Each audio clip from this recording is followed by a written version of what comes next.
Avez-vous déjà entendu parler de la pire forme de torture dans les camps de concentration du Turkestan oriental? C'est vraiment difficile pour nous de parler. Les femmes y ont été violées par des policiers chinois. Un groupe de veaux-dames musulmanes se tient sur une scène, le tout avec une bouteille de bière à la main. Ils sont obligés de le faire, et il y a de la musique. Avez-vous déjà entendu parler de la forme de torture la plus dévastatrice dans les camps de concentration du Turkestan oriental? C'est déchirant. Les femmes là-bas ont été faites pour avoir honte par les policiers chinois. Imaginez un groupe de femmes musulmanes debout en formation sur une scène, tenant une bouteille de bière entre leurs mains. Ils sont obligés de boire devant des gens qui se moquent de leurs moqueurs pour avoir porté des hijabs. C'est tellement décourageant.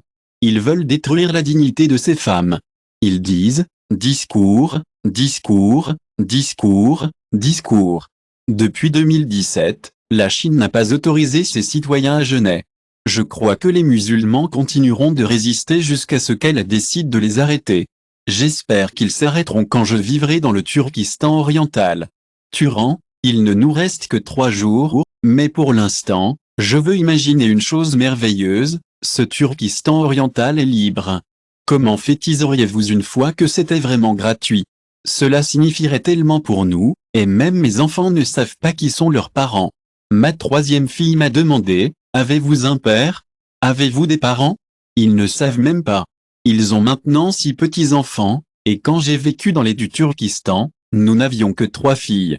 Mais maintenant, ils ont 3 autres petits-enfants, bien qu'ils ne connaissent pas mes plus jeunes enfants.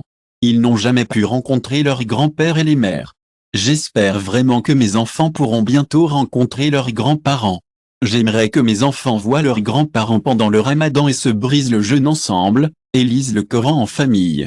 J'ai hâte de lire plus de livres islamiques, de profiter du début du ramadan et, après l'iftar, de partager l'expérience de ma famille à la mosquée. Nous allons ensemble, et nous prions ensemble, comme nous le faisons en Turquie. Je suis très reconnaissant de l'opportunité de parler.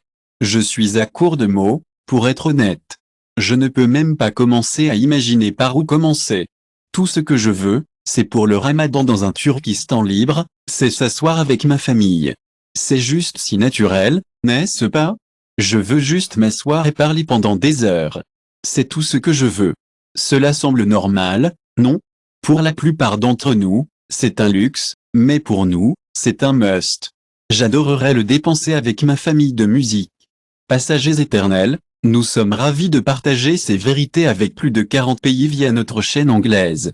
Si vous vous sentez à l'aise, partagez ce message pour aider plus de gens à entendre leur voix.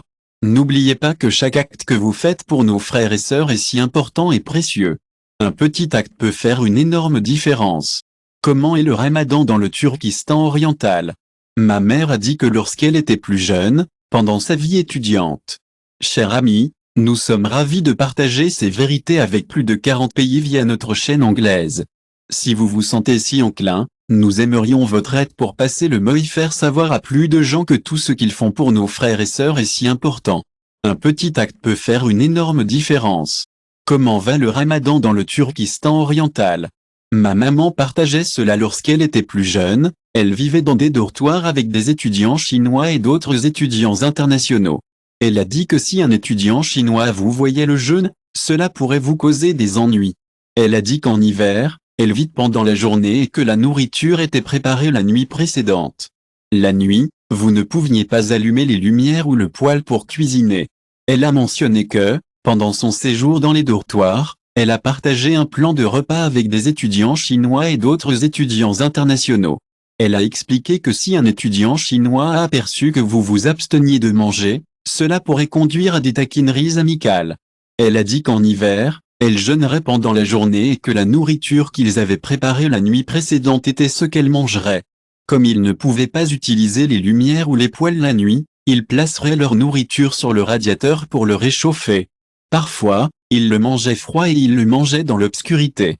Il y avait un couloir qui traversait leur chambre et il y avait une petite lumière là-bas. Ils y mangeaient puis se rendaient rapidement. C'est ainsi que les gens ont jeûné, et encore une fois, si vous êtes pendant le ramadan, les gens mettaient leur nourriture sur le radiateur pour le chauffer, ou parfois ils le mangeaient froid, puis se rendormir dans l'obscurité. Il y avait un couloir avec un peu de lumière qu'ils mangeraient là-dedans, puis se rendormir rapidement. Si vous étiez dans un environnement de travail, vous avez été obligé de manger. Ils organiseraient des fêtes au hasard pendant le ramadan et disaient « Oh, tout le monde doit manger. Allez, pourquoi ne mangez-vous pas? Tu jeûnes ?» Ils se méfieraient de vous et vous forceraient à manger du porc et à boire de l'alcool. Ce sont des choses courantes si vous êtes dans un environnement de bureau. Musique, avant, après 2017, le gouvernement chinois n'a pas permis à ses citoyens de jeûner, mais ils ont permis un jour de repos. Ils ont dit que si quelqu'un allumait ses lumières tôt le matin, c'était un signe de terrorisme. Pendant le ramadan, cependant, ils sont devenus très généreux. Ils ont invité les gens à de nombreux événements différents et leur ont permis de manger, de boire de l'alcool et parfois même de manger du porc. Qu'est voulait faire le gouvernement chinois? Essayez de comprendre. Le gouvernement chinois ne permet pas à ses citoyens de jeûner, et ils sont même allés jusqu'à dire que allumer les lumières tôt le matin est un signe de terrorisme. Mais pendant le ramadan, ils deviennent très généreux et invitent les gens à différents événements où ils peuvent manger, boire de l'alcool et parfois même manger du porc. Leur objectif est de détruire notre respect pour notre hymne et notre religion. Musique, juste par exemple, si vous aviez une minute pour envoyer un message à quelqu'un du Turkestan oriental, à quoi voudriez-vous parler? C'est peut-être ta mère. Je vais lui dire que votre fils a maintenant 3 autres enfants et travaille pour les du Turkestan. Veuillez prier pour moi. Je pense que mon père est, grand-mère, je n'ai pas eu la chance de lui parler depuis plus d'une décennie, et elle me manque beaucoup. Je lui donnerai le plus grand et le plus long câlin de tous les temps, et je lui parlerai pendant des heures parce qu'il y a tellement de choses dont nous n'avons pas parlé. Et, je comprends totalement. Parfois, lorsque vous avez affaire à beaucoup de langages inconnus, cela peut sembler écrasant. J'y suis allé et je comprends parfaitement ce que vous ressentez. Il y a des moments où vous pourriez vous sentir un peu perdu et vous demander, pourquoi cela m'arrive-t-il ou nous? Mais, vous savez, nous sommes tous humains, et nous avons tous nos difficultés. J'adorerais partager avec vous quelques réflexions à ce sujet. Quand je le fais, c'est juste toi, et je me souviens de cette façon. J'ai oublié de quelle sourate cela vient, mais j'aime vraiment le message derrière. Cela fait partie d'une ayah qui dit, par des difficultés, cherchez un soulagement dans la patience et la prière. Je pense que c'est la seule motivation dont vous avez besoin dans la vie. Cela semble simple, mais je pense que cela vous apprend tout ce que vous devez savoir parce qu'Allah. Il dit, soyez juste patient, mon ami, et priez-moi. Je vais aider, je vais diriger, et nous savons qu'il est le meilleur planificateur. Il ne vous accrochera jamais à tout ce que vous ne pouvez pas gérer. D'accord, je serai patient, réponds-je.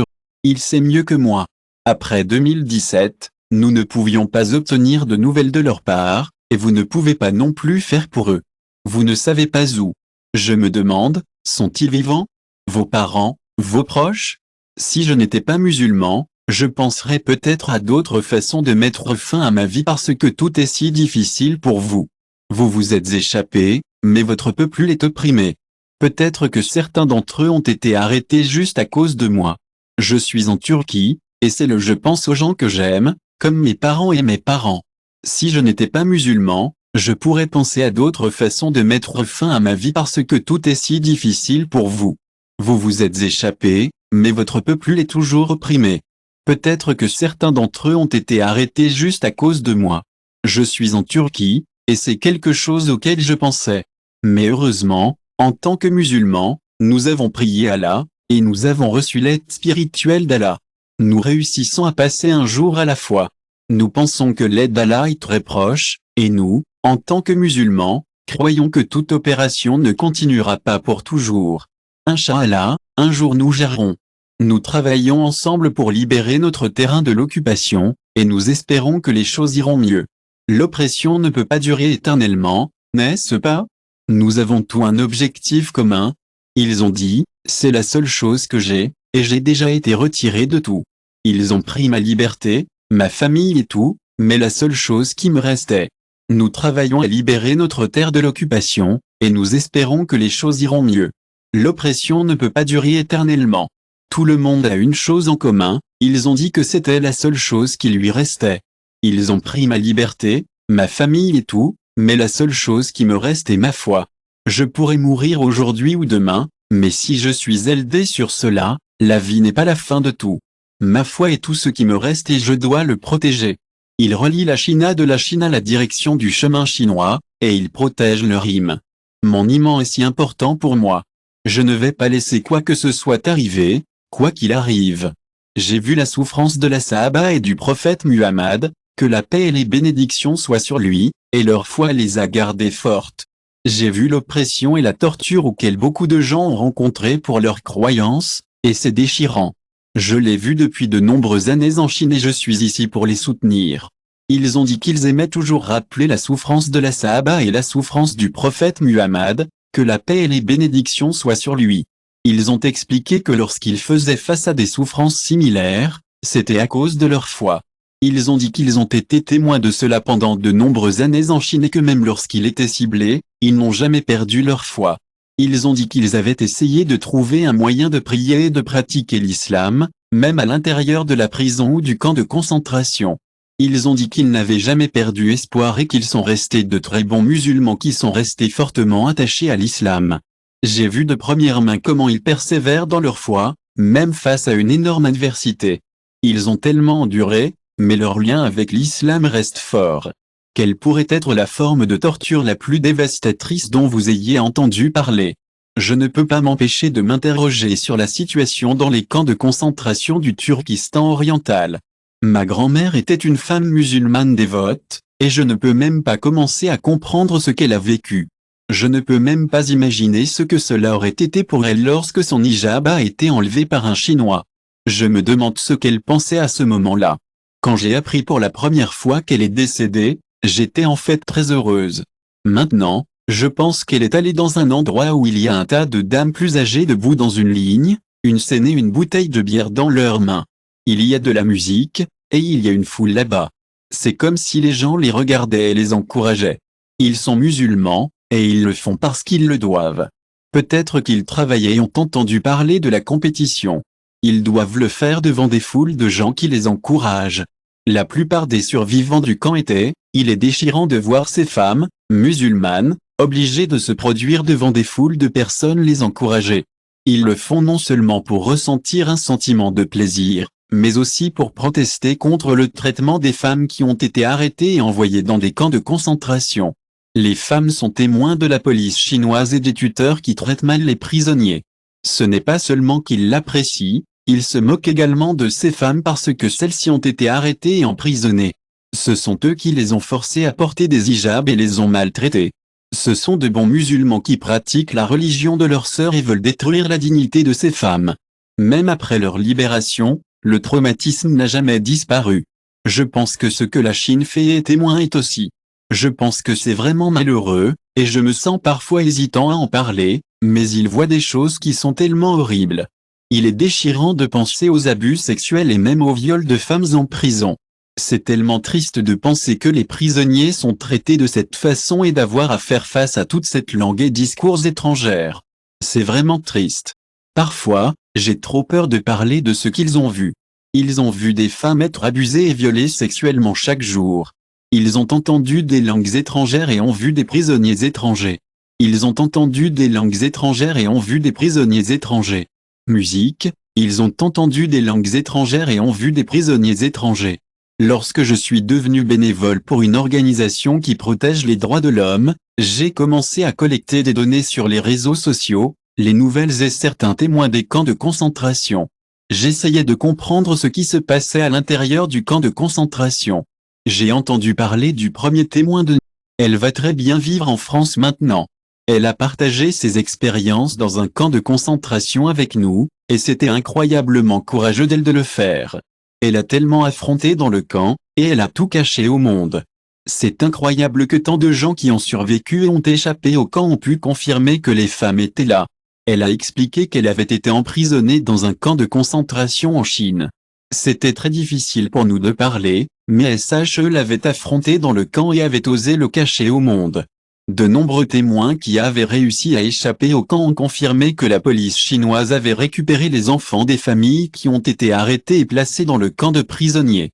Si un enfant perdait les deux parents, d'autres membres de la famille s'occuperaient d'eux. Ces enfants seraient collectés par les autorités chinoises et placés dans. Le gouvernement chinois a mis en place ces soi-disant maisons d'Angeles pour héberger ces enfants. Il est déchirant de penser qu'ils sont placés dans un autre camp de concentration. Heureusement, les enseignants de la Chine sont venus les soutenir et aider à prendre soin des enfants qui ont perdu leur famille. Malgré les circonstances difficiles, ces enfants espèrent toujours pour l'avenir. Il est difficile d'imaginer comment tant de gens du Turkestan oriental ont fait face à tant d'obstacles. Après l'ère, il y a eu une révolution culturelle qui a fait perdre beaucoup de contact avec leurs racines islamiques. Il y avait très peu d'HES, et certaines personnes étaient à moitié survies après 10 ans d'oppression, de meurtres et de massacres. Mais ensuite, ils ont commencé à former de nouveaux HES. Les madrasas souterrains ont commencé à apparaître dans tous les quartiers. Vous pouvez trouver quelques-uns de ces madrasas, mais ils sont très secrets et seules quelques personnes les connaissent, ou quelqu'un de votre famille peut être impliqué. Chaque membre est encouragé à nourrir le talent de son propre enfant, et chaque famille est inspirée pour soutenir le voyage de son enfant pour mémoriser le Coran. Nos érudits musulmans bien-aimés ont toujours mis l'accent sur le caractère sacré de cette pratique, et c'est quelque chose qui est profondément chéri au sein de nombreuses familles. Chaque famille a l'occasion de décider de se lancer dans ce voyage. Le H entraînera son parent en tant que H. Chaque famille est motivée à envoyer un de leurs enfants pour mémoriser le Coran parce que nos érudits musulmans nous ont toujours dit qu'il était sacré. Chaque famille décidera. Certaines familles choisissent un fils ou une fille et les envoient dans une madrasa souterraine pendant 2 ou 3 ans pour mémoriser le Coran âgés de 7 à 9 ans. Ensuite, ils reviennent à. De nombreuses familles accordent une grande valeur à leurs enfants mémorisant le Coran. Ils choisissent un fils ou une fille et les envoient dans une madrasa souterraine pendant 2 à 3 ans pour mémoriser le Coran entre 7 et 9 ans. Après cela, ils reviennent pour continuer d'étudier pendant 3 ans. C'est pourquoi il y a eu tant d'hésitation, et cela s'est produit entre 1999 ou 2000 et 2014. Après cela, la Chine a également détruit tous ces madrasas souterrains. Ils étaient motivés par des politiques d'oppression. Ils cherchaient n'importe quelle avance ou indice, et puis ils sont si importants de continuer à étudier pendant 3 ans. Il y a eu beaucoup d'hésitation, et cela s'est produit entre 1999 ou 2000 et 2014. Après cela, la Chine a également opprimé les gens et détruit tous ces médias underground. Ils ont arrêté des gens qui ont enseigné le Coran ou ont laissé les enfants mémoriser le Coran. Je pense que les musulmans ne s'arrêteront pas tant qu'Allah veut qu'ils s'arrêtent. C'est pourquoi ils veulent protéger l'islam. Les parents veulent vraiment que leurs enfants mémorisent le Coran. Je suis curieux, avez-vous déjà entendu parler de parents qui insistent particulièrement sur leurs enfants mémoriser le Coran? D'après mon expérience, c'est comme s'ils persévèrent, car j'ai l'impression que plus ils nous répriment, plus nous essayons de nous lever. Je pense que la persévérance est le bon mot pour cela. Ils suppriment notre liberté de vivre notre religion et notre culture depuis tant d'années. À la fin de la journée, je pense que nous avons eu une petite explosion. Je pense que nous avons été tellement supprimés depuis si longtemps, c'est comme si nous en avions enfin assez. Comme, nous nous disons, oh, tu sais, je n'ai plus peur. Je m'en fiche. Je me fiche de ce qui m'arrive. Nous avons donc recommencé à vivre notre religion, et nous avons commencé à revenir à l'islam et à tout. Discours avant, discours avant. Quelle est l'arrestation avant la plus absurde que vous ayez jamais été? J'ai vu quelque chose qui m'a vraiment surpris. Je pense que cela pourrait avoir quelque chose à voir avec la barbe, car la barbe est considérée comme faisant partie de la tradition islamique. Si vous voyez quelqu'un avec une barbe, vous pourriez penser, oh, cette personne est musulman. C'est comme si la barbe représentait l'islam. Pouvez-vous imaginer à quel point il est difficile de porter le hijab correctement à l'extérieur? J'ai vu des choses qui m'ont vraiment surpris. Par exemple, j'ai remarqué que les barbes sont considérées comme une sunna, qui est une pratique de l'islam. Donc, si vous voyez quelqu'un avec une barbe, vous pourriez penser, oh, cette personne est musulman. C'est intérieur émettant comment la barbe représente l'islam de cette manière. Les lieux publics sont difficiles pour nous. Si vous portez correctement le hijab, vous pourriez avoir des ennuis. Certaines personnes disent, je ne vais pas dehors sans mon hijab. Ils ne veulent pas qu'un homme les voie. Mais parfois, un homme de leur famille vient chez eux, et ils commencent à vivre ensemble. Ils disent qu'ils aident et travaillent avec eux. C'est vraiment difficile de le faire devant lui. Si vous priez ou lisez le Coran, il pourrait vous envoyer dans un camp de concentration ou une prison. Nous avons un art spécial où nous décorions des boîtes avec des boîtes en bois. C'est une chose culturelle qui existe depuis de nombreuses années. Nous décorions avec des choses comme c'est vraiment impossible devant lui. Si vous priez ou lisez le Coran, vous pourriez vous retrouver dans un camp de concentration ou une prison. Nous avons un art spécial où nous décorions des boîtes avec une boîte en bois. C'est une chose culturelle pendant de nombreuses années. Lorsque nous décorions, nous utilisons le croissant et les étoiles. Nous le faisons depuis des milliers d'années. C'est une pratique culturelle en Chine. Ils ont pris toutes ces boîtes et ont même arrêté certaines personnes parce qu'elles les ont fait. Ils ont demandé, pourquoi avez-vous le croissant? Ils ont dit, mon professeur, celui que mon aîné m'a appris, m'a dit. Il m'a appris ce modèle, et il a appris cette compétence et cette chose de la même manière. Je n'ai aucun autre modèle pour le faire. Je ne le fais pas délibérément pour quelque chose, je ne le fais que parce que je sais que c'est la décoration que je peux faire. Il était tellement gentil et patient, m'apprenant ce modèle et m'encourageant à l'apprendre de cette façon. Je n'ai pas d'autre modèle pour le faire. Je ne le fais pas délibérément pour quelque chose, je le fais juste parce que je sais que c'est la décoration que je peux faire. La décoration originale du P pour cette boîte était de décorer mon Isaz. Je demande vos prières et vos pensées pour nos frères et sœurs dans le Turkestan de Pâques, et j'espère que vous vous joindrez à moi pour espérer avoir le plus beau et avec leur famille. Si vous vous demandez ce que vous pouvez faire pour Pâques Turkestan, vous pouvez être leur voix en partageant cette vidéo. Ramadan Kim, musique.